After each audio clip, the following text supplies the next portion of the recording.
নূরের জ্ঞান ফিরলেও শঙ্কা কাটেনি। শয্যা পাশে বিএনপি সহ বিভিন্ন দলের নেতারা। বিচার বিভাগীয় তদন্তের সিদ্ধান্ত উপদেষ্টা পরিষদের। জাতীয় পার্টি নিষিদ্ধের দাবি গণ অধিকার পরিষদের। নেওয়া হবে আইনগত পদক্ষেপ, জানিয়েছেন অ্যাটর্নি জেনারেল। বিভক্তি নয়, অন্তর্ভুক্তিমূলক নিরাপদ দেশ প্রত্যাশা তারেক রহমানের। চাইলেন পাহাড়ি এবং সমতলের সবার সক্রিয় সমর্থন। কিশোরগঞ্জের পাগলা মসজিদে এবার মিলেছে বৈদেশিক মুদ্রা, সোনা রূপার গহনা সহ ৩২ বস্তা টাকা। গণনায় ব্যস্ত ৫০০ মানুষ। দেখছিলেন ক্রাউন 7 সংবাদ শিরোনাম, এবারে বিস্তারিত। জ্ঞান ফিরলেও নুরুল হক নূরের অবস্থা এখনো পুরোপুরি আশঙ্কামুক্ত নয়। চিকিৎসকরা জানিয়েছেন মাথা ও বুকে আঘাত পেয়েছেন নূর। নাক ভেঙে গেছে তার, খুলতে পারছেন না এক চোখ। নূরকে দেখতে হাসপাতালে গিয়ে ঘটনার নিন্দা জানিয়েছেন বিএনপির স্থায়ী কমিটির সদস্য মঈন খান। এদিকে নূরের উপর হামলাকারীদের দ্রুত বিচারের দাবি গণ অধিকার পরিষদের সাধারণ সম্পাদক রাশেদ খানের। নাবিল জাহাঙ্গীরের রিপোর্ট। শুক্রবার রাতে রাজধানীর কাকরাইলে জাতীয় পার্টির সাথে গণ অধিকার পরিষদের নেতাকর্মীদের সংঘর্ষ বাধে। এতে আইনশৃঙ্খলা বাহিনীর বেধড়ক মারধরের শিকার হন গণ অধিকার পরিষদের সভাপতি নুরুল হক নূর সহ বেশ কয়েকজন নেতাকর্মী। পরে আহত নূরকে ঢাকা মেডিকেল কলেজ হাসপাতালে নেওয়া হয়। চিকিৎসা দেয়া হচ্ছে আইসিইউতে। শনিবার নুরুল হক নূরের জ্ঞান ফিরলেও চিকিৎসকরা বলছেন এখনো তিনি আশঙ্কামুক্ত নন। ওনার সাবঅ্যারাকনয়েড হিমোরেজ হচ্ছে। সাবঅ্যারাকনয়েড হিমোরেজটা হলো মাথায় আঘাতের সর্বোচ্চ চিহ্ন। সাবঅ্যারাকনয়েড হিমোরেজ এটা ওনার হয়েছে। আজকে সকালে আমরা একটা সিটি স্ক্যান করছি, ওখানে ওই হিমোরেজটা নাই, কিন্তু that haemorrhage is replaced by fluid. এটাকে ব্রেন ইডেমা বলে। এটা আরও খারাপ জিনিস। আমরা এখন আল্লাহ করতেছি এই মাথার পানিটা যদি বেড়ে যায় ওনার এই কনশাস লেভেল কিন্তু থাকবে না, তখন আমাদের অন্য ব্যবস্থা নিতে হবে। নূরের খোঁজ নিতে এদিন হাসপাতালে যান বিএনপির স্থায়ী কমিটির সদস্য মঈন খান, স্বাস্থ্য বিষয়ক সম্পাদক ডাক্তার রফিকুল ইসলাম সহ বিভিন্ন দলের নেতাকর্মীরা। এখানে শান্তিপূর্ণ নিয়মতান্ত্রিক রাজনীতিতে প্রত্যেকের মতামত প্রকাশের স্বাধীনতা থাকবে। এখানে কারোকে গায়ের জোরে তার মুখ বন্ধ করা যাবে না।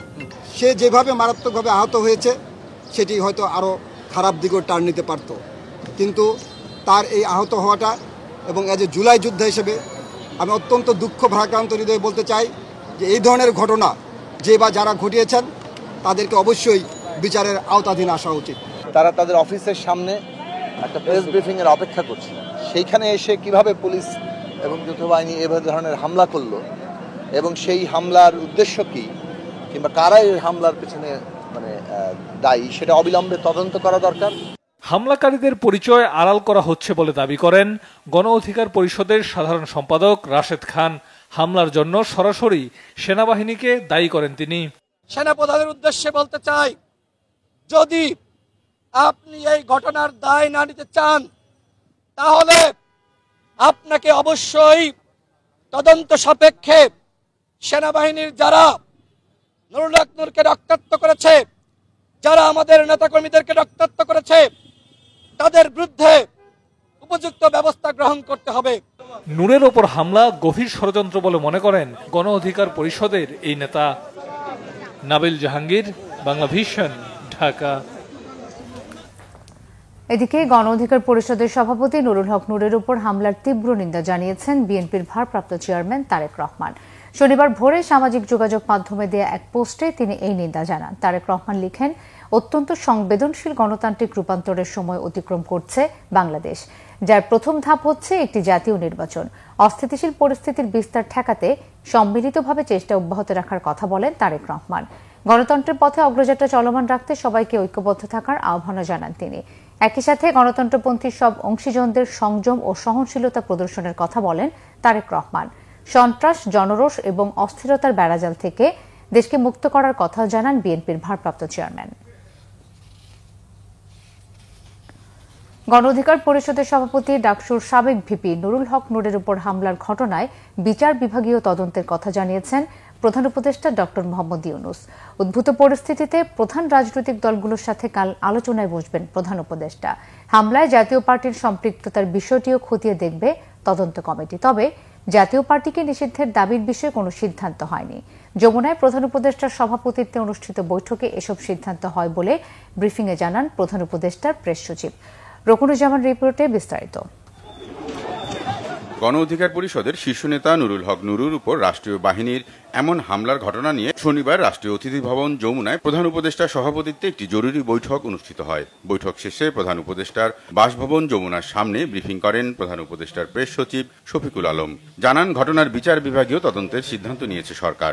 এই ঘটনার উপরে একটি জুডিশিয়াল তদন্তের সিদ্ধান্ত হয়েছে।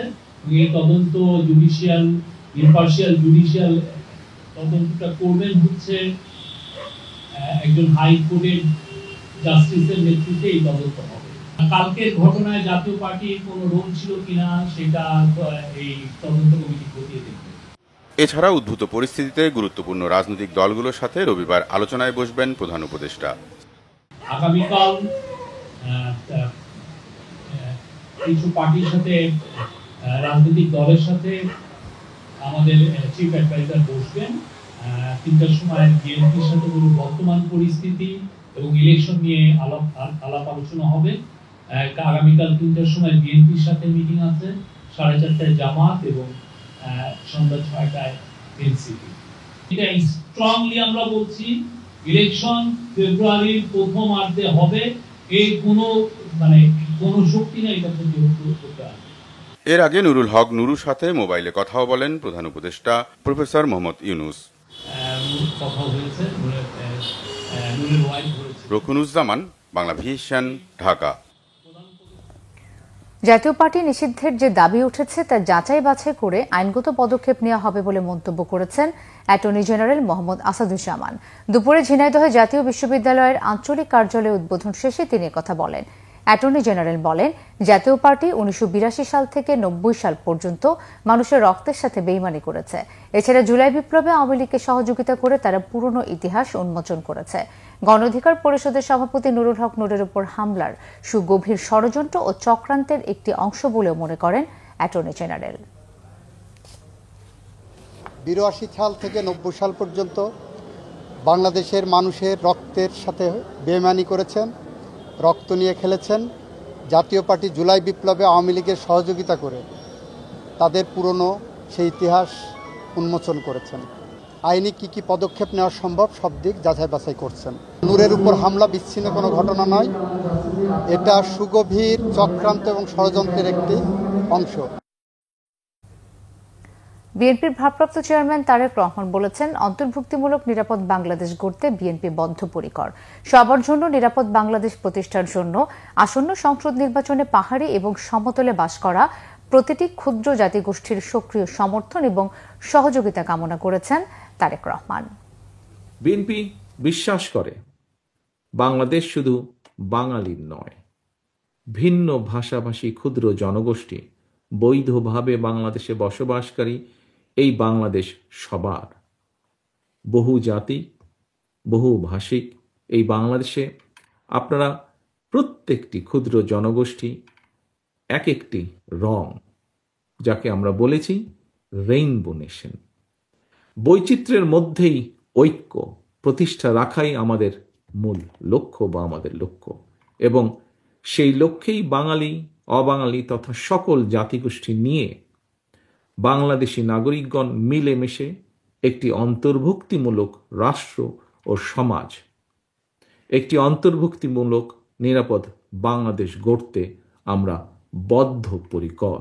বিএনপি ঘোষিত সকল পরিকল্পনা বাস্তবায়নের জন্য দেশে কর্মসংস্থান এবং কর্মপরিবেশ নিশ্চিত করে দল, মত, ধর্ম, বর্ণ, গোত্র, গোষ্ঠী নির্বিশেষে সবার জন্য একটি নিরাপদ বাংলাদেশ প্রতিষ্ঠার জন্য আসন্ন জাতীয় নির্বাচনে বাংলাদেশ জাতীয়তাবাদী দল বিএনপি আপনাদের সক্রিয় সমর্থন এবং সহযোগিতা চায়। বিএনপির স্থায়ী কমিটির সদস্য সালাউদ্দিন আহমেদ বলেছেন, আগামী ফেব্রুয়ারিতে সংসদ নির্বাচন কেউ রুখে দিতে পারবে না, নির্বাচন পাহারা দেবে জনগণ। নেত্রকোনায় মোক্তারপাড়া মাঠে জেলা বিএনপি সম্মেলনে তিনি একথা বলেন। সালাউদ্দিন আহমেদ বলেন, পিআর পদ্ধতি না হলে নির্বাচন হবে না বলে যারা ঘোষণা দিচ্ছেন তারা ভিন্ন উদ্দেশ্যে এসব কথা বলছেন। যারা নির্বাচনে বাধাগ্রস্ত করতে চায় তারা নানান বাহানা ও ঠুনকো বিষয়ে বিভ্রান্তি করছে বলে জানান বিএনপির স্থায়ী কমিটির এই সদস্য।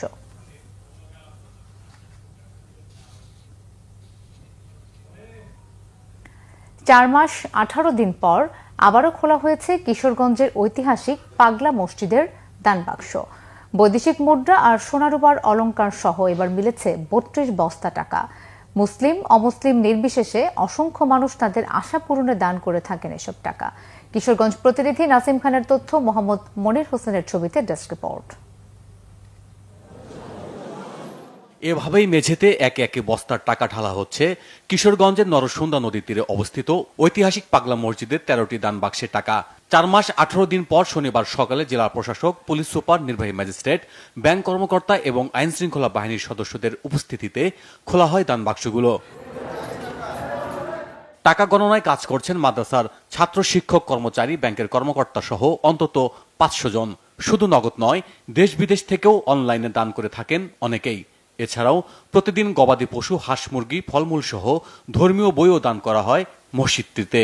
তো আমরা এখানে আসছিলাম মূলত একটা নিয়তে, সেই নিয়তটা ইনশাআল্লাহ পুরা করলাম। আমরা এখানে কিছু দান করলাম, প্লাস একটা নিয়ত পুরা করলাম, প্লাস আবার এখানে আমরা 2 রাকাত নফল নামাজ আদায় করলাম। আমরা জামালপুর থেকে আছি দান করার উদ্দেশ্যে।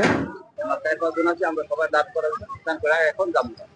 মসজিদের দানের টাকা গচ্ছিত রাখা হয় ব্যাংকে। সেই টাকার লভ্যাংশ থেকে আর্থিক সহায়তা করা হয় গরিব, অসহায় ও ক্যান্সার সহ জটিল রোগে আক্রান্ত রোগীদের। এছাড়াও দরিদ্র ও মেধাবী শিক্ষার্থীদের অনুদান দিয়ে সারা বছর সেবামূলক কর্মকাণ্ড চালিয়ে যায় মসজিদটি। এরই মধ্যে মসজিদে আন্তর্জাতিক মানের দৃষ্টিনন্দন ইসলামিক কমপ্লেক্স নির্মাণের উদ্যোগ নিয়েছে কর্তৃপক্ষ, যার প্রাথমিক ব্যয় ধরা হয়েছে 115 কোটি টাকা। কমপ্লেক্স নির্মাণের কাজ শেষ হলে একসঙ্গে নামাজ আদায় করতে পারবেন অন্তত 30,000 মুসল্লি। আমাদের ব্যাংক স্থিতি আছে 91 কোটি টাকার মতো, এবং আজকে আমরা আশা করছি যে বিগত দিনের থেকে এবার আরো বেশি সংখ্যক টাকা জমা হবে। মসজিদ কমপ্লেক্সটি কবে উদ্বোধন হবে বা কি অবস্থা, নকশার চূড়ান্ত অনুমোদন হলে আমরা একটি অংশীজন সভা করে সর্বজনের মাধ্যমে এটি অনুমোদন হলে আমরা হয়তো স্থাপন সহ অন্যান্য কাজগুলো দ্রুত শুরু করতে পারব। এর আগে গত 12 এপ্রিল মসজিদের 11টি দান বাক্স থেকে পাওয়া যায় 9,17,80,687 টাকা। Bangla vision news desk. Nurul Haque নুরের উপর হামলার প্রতিবাদে রাজশাহীতে জেলা জাতীয় পার্টির কার্যালয়ে হামলা, ভাঙচুর ও অগ্নিসংযোগ করা হয়েছে। শুক্রবার রাতে নগরীর গণকপাড়ায় ফ্যাসিবাদ বিরোধী জাতীয় ঐক্য ব্যানারে বিক্ষোভ মিছিল শেষে ভাঙচুর ও আগুন দেয়া হয়। প্রত্যক্ষদর্শীরা জানান, গণ অধিকার পরিষদের সভাপতি নুরুল হক নুরের উপর হামলার প্রতিবাদে রাজশাহীর সাহেববাজার 0 পয়েন্ট থেকে বিক্ষোভ মিছিল বের হয়। এনসিপির রাজশাহী মহানগরের প্রধান সমন্বয়ক মোবাশ্বের আলীর ডাকে এই মিছিলে বিভিন্ন রাজনৈতিক সংগঠনের নেতাকর্মী ও সমর্থকরা যোগ দেন। মিছিল শেষে সমাবেশে বক্তারা অভিযোগ করেন, ঢাকায় জাতীয় পার্টির কার্যালয়ের সামনে সংবাদ সম্মেলনের প্রস্তুতির সময় জাতীয় পার্টি ও আওয়ামী লীগের সহযোগীদের সঙ্গে আইন শৃঙ্খলা বাহিনীর সদস্যরা গণ অধিকার পরিষদের নেতাকর্মীদের উপর হামলা চালিয়েছে। এ সময় স্বরাষ্ট্র উপদেষ্টার পদত্যাগ দাবি করেন তারা। অর্থনীতিবিদ ডক্টর জাহিদ হোসেন বলেছেন, বাংলাদেশের অর্থনীতির জন্য ট্রাম্পের ট্যারিফ নীতি বড় সুযোগ তৈরি করেছে। এতে চলতি বছরে চীন ও ভারতের $2.32 বিলিয়ন বাজার নেবার সম্ভাবনা তৈরি হয়েছে। রাজধানী বিজয়নগরে আয়োজিত এক আলোচনা অনুষ্ঠানে এসব বলেন তিনি। ডক্টর জাহিদ হোসেন বলেন, তুলনামূলক বিচারে গত বছরের চেয়ে চলতি অর্থ বছরে সার্বিক অর্থনীতি এখন কিছুটা স্বস্তিদায়ক। আগের চেয়ে মূল্যস্ফীতি কমেছে, ডলারের মূল্য স্থিতিশীল আছে। তবে এই সময় রপ্তানি আয় ও রেমিটেন্স প্রবাহ বাদে অর্থনীতিতে তেমন উল্লেখযোগ্য উন্নতি হয়নি। তার মতে বাংলাদেশ মধ্য আয়ের ফাঁদে পড়েছে। এ কারণে হতাশাজনকভাবে হতদরিদ্রের সংখ্যা বাড়ছে। ব্যাংক খাতের দুর্দশা কাটেনি, তবে লুটপাট কমেছে বলে মনে করেন বিশ্বব্যাংকের সাবেক লিড ইকোনমিস্ট। এ সময় ইন্টারন্যাশনাল চেম্বার অব কমার্স আইসিসির সভাপতি মাহবুবুর রহমান বলেন, সমাজে বৈষম্য কমাতে সরকারের উদ্যোগই এখন সবচেয়ে জরুরি।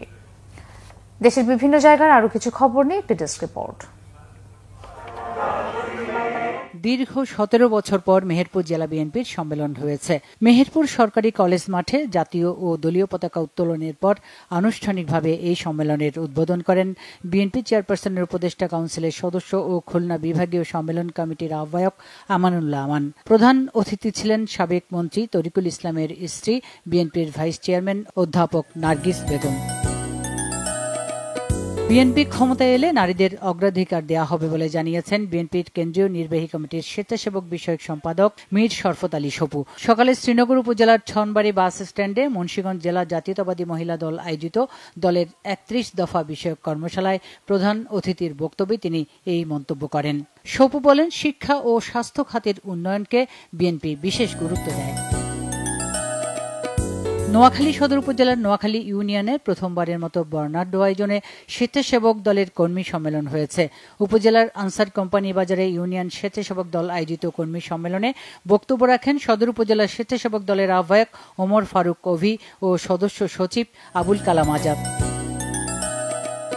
বগুড়ায় রোকন সম্মেলনে জামায়াতের সহকারী সেক্রেটারি জেনারেল রফিকুল ইসলাম খান বলেছেন, জামাত নির্বাচনমুখী দল, যখনই নির্বাচন হবে তারা নির্বাচনের জন্য প্রস্তুত।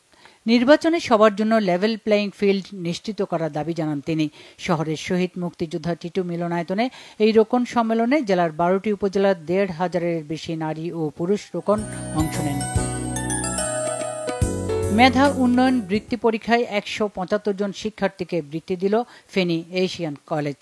দুপুরে শহরের শহীদ শহীদুল্লাহ কায়সার সড়কের একটি কনভেনশন হলে অনুষ্ঠানে স্থানীয় সরকার বিভাগের উপপরিচালক গোলাম মোহাম্মদ বাতেন প্রধান অতিথি ও কানাডা পশ্চিম বিএনপির সিনিয়র যুগ্ম সম্পাদক হুমায়ুন পাটোয়ারি বিশেষ অতিথি হিসেবে বক্তব্য রাখেন। নানা কর্মসূচির মধ্য দিয়ে যশোরের দৈনিক রানার পত্রিকার সম্পাদক সাইফুল আলম মুকুলের 27তম হত্যাবার্ষিকী পালন হয়েছে।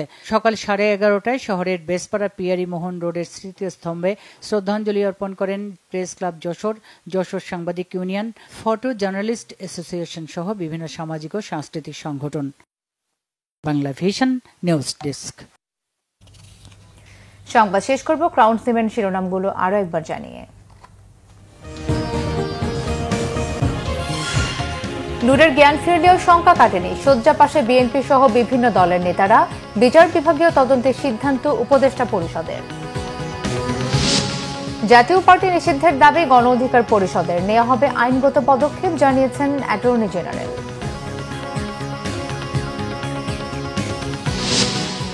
বিভক্তি নয় অন্তর্ভুক্তিমূলক নিরাপদ দেশ প্রত্যাশা তারেক রহমানের, চাইলেন পাহাড়ি এবং সমতলের সবার সক্রিয় সমর্থন। কিশোরগঞ্জের পাগলা মসজিদে এবার মিলেছে বৈদেশিক মুদ্রা, সোনা রূপার গহনা সহ 32 বস্তা টাকা, গণনায় ব্যস্ত 500 মানুষ। এই ছিল এখনকার মতো, পরের সংবাদ সন্ধ্যা 7:30টায় দেখার আমন্ত্রণ রইল। এতক্ষণ সাথে থাকায় ধন্যবাদ সবাইকে।